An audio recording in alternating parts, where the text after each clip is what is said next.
அரசியல் எது? கூட்டணி வைக்க மாட்டாயா சீமான்?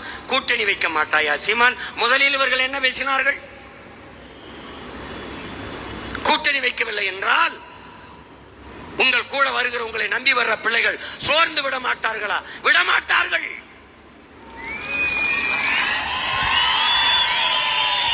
ஏன்? எனக்கும் அவர்களுக்கும் இருக்கிறது சோற்று பசி அல்ல, சுதந்திர பசி. எனக்கும் அவர்களுக்கும் இருக்கிற பசி வயிற்று பசி அல்ல, வரலாற்றின் பசி. 1000 ஆண்டுகளுக்கு மேலே எமது முன்னவர்கள் தூக்கி சுமந்து வந்த விடுதலை பசி, பெருங்கனவு, அறம் சார்ந்த மறவர்களின் ஆட்சி என்ற புனித கனவு பசி. பசி, பஞ்சம், ஊழல், லஞ்சம், கொலை, கொள்ளை, சாதிய இழிவு, தீண்டாமை, அடக்குமுறை, ஒடுக்குமுறை, மதுமத போதை, பாலியல் வன்கொடுமை, இது ஏதுமற்ற தூய ஒரு தேசம் படைக்க வேண்டும் என்கிற லட்சிய பசி. கூட்டணி இல்லாமல் எப்படி வெல்வாய் என்று கேட்கிற பெருமக்களே, கொள்கை இல்லாமல் எப்படி வெல்வாய் என்று ஒரு முறை கூட நீங்கள் கேட்காதது ஏன்? ஏன்?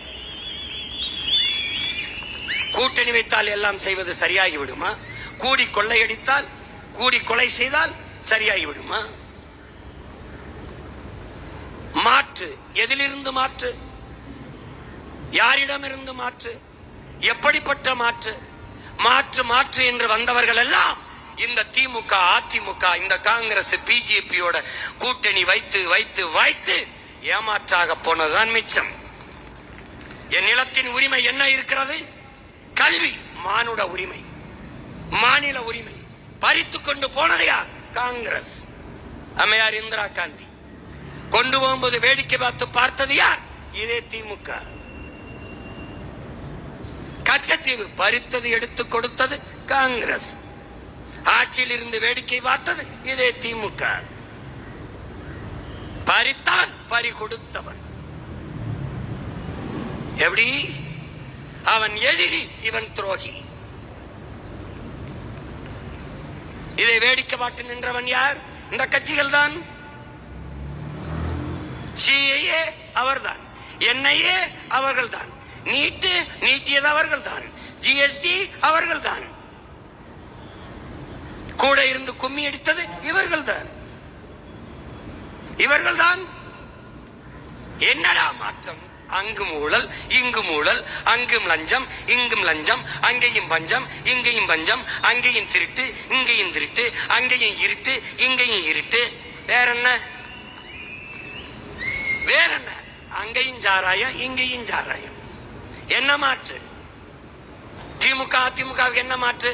அங்கே கொடியில் அண்ணா இருப்பார், இங்க அதுவும் இருக்க மாட்டார். அவ்வளவுதான். அவர்கள் ஆட்சியில் 60 ரூபாய் கமிஷன், இவர்கள் ஆட்சிக்கு வந்தா கூட 40 ரூபாய் சேர்த்து 40 ரூபாய் கமிஷன். அது கார்டு அண்ட் ரேட், இது ஃபார்மாலிட்டிஸ். இதானடா பார்ட்டி சேஞ்ச். பாரதிய ஜனதா, காங்கிரஸ் வேறுபாடு, ஒரே ஒரு கொள்கையில் மாறுபாடு. நீட்டை கொண்டு வந்தது காங்கிரஸ், செயல்படுத்தியது பாரதிய ஜனதா. என்ஐஏ கொண்டு வந்தது காங்கிரஸ், செயல்படுத்தியது பாரதிய ஜனதா. என்ஆர்சியை கொண்டு வந்தது காங்கிரஸ், செயல்படுத்தியது பாரதிய ஜனதா. அவர்கள் பெற்று பெயர் வைத்தார்கள், இவர் ஹார்லிக்ஸ் போன்விட்டா கொடுத்து வளர்க்கிறார். அவ்வளவுதான். அவ்வளவுதான். என் உடன் பிறந்தானே. என்ன செய்வாய்? திமுக, அதிமுகவில் என்ன வேறுபாடு கண்டாய்? என்ன வேறுபாடு கண்டாய்?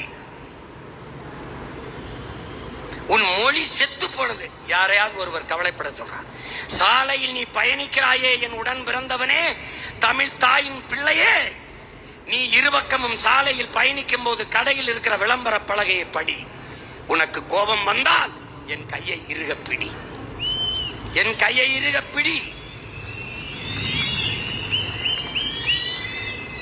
இதில் கோபமே வரவில்லை என்றால் சற்று தள்ளி நில்லுங்கள்.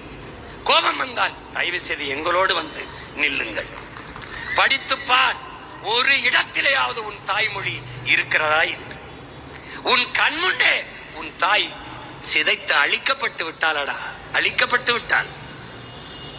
உன் கண்முன்னே உன் இனம் கொன்றொழிக்கப்பட்டு விட்டது. உன்னால் ஒன்றும் செய்ய முடியவில்லை. உன் கண்முன்னே உன் வளங்கள் களவு போய் கொண்டிருக்கிறது. நாளெல்லாம் பொழுதெல்லாம் எங்கள் செல்வம் கொள்ளை கொண்டு போகவோ, நாங்கள் இங்கு சாகவோ, அழுது கொண்டு இருப்போமோ, ஆண் பிள்ளைகள் அல்லமோ, உயிர் வெல்லமோ என்று பாடு நான் பாட்டன் பாரதி. போய்விட்டது உன் செல்வங்கள். அவன் அடிமை இந்தியாவில் பாடினானடா,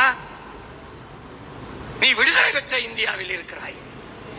தர்மமே வெல்லும் எனும் சான்றோர் சொல் பொய்யாமோ, கர்ம விளைவுகள் யாம் கண்டதெல்லாம் போதாதோ என்று கதறினான். எங்கடா தர்மம் இருக்கிறது? எங்கே இருக்கிறது என் உடன் பிறந்தவனே? இந்த அரசியலை செய்யவா நீனும் நானும் பிறந்தோம்? நாம் எப்போது பிறந்தோம்? இதே நாளில் லட்சக்கணக்கான நம் இனத்தின் பிணத்துக்கிடையிலே பிரசவமான பிள்ளைகளடா நீயும் நானும். நம் தாய் தந்தையரின் கண்ணீரிலும் ரத்தத்திலும் கருக்கொண்ட பிள்ளைகளடா நாம். நாம் ஆள் மாற்றத்திற்கு, ஆட்சி மாற்றத்திற்கு வந்த ஆட்கள் அல்ல. அதற்கு வந்த அரசியல்வாதிகள் அல்ல. அடிப்படை அமைப்பு அரசியல் மாற்றத்திற்கு வந்த லட்சியவாதிகள், புரட்சியவாதிகள். ஐயா ஸ்டாலினை வீழ்த்தி ஐயா எடப்பாடியை உட்கார வைப்பது, எடப்பாடி ஐயா வீழ்த்தி ஐயா ஸ்டாலினை உட்கார வைப்பது இல்லை.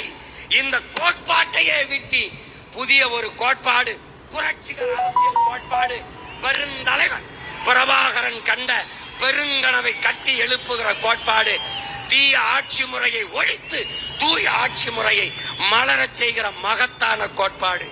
அதுதான் நாம் தமிழர் கட்சியின் லட்சிய கோட்பாடு.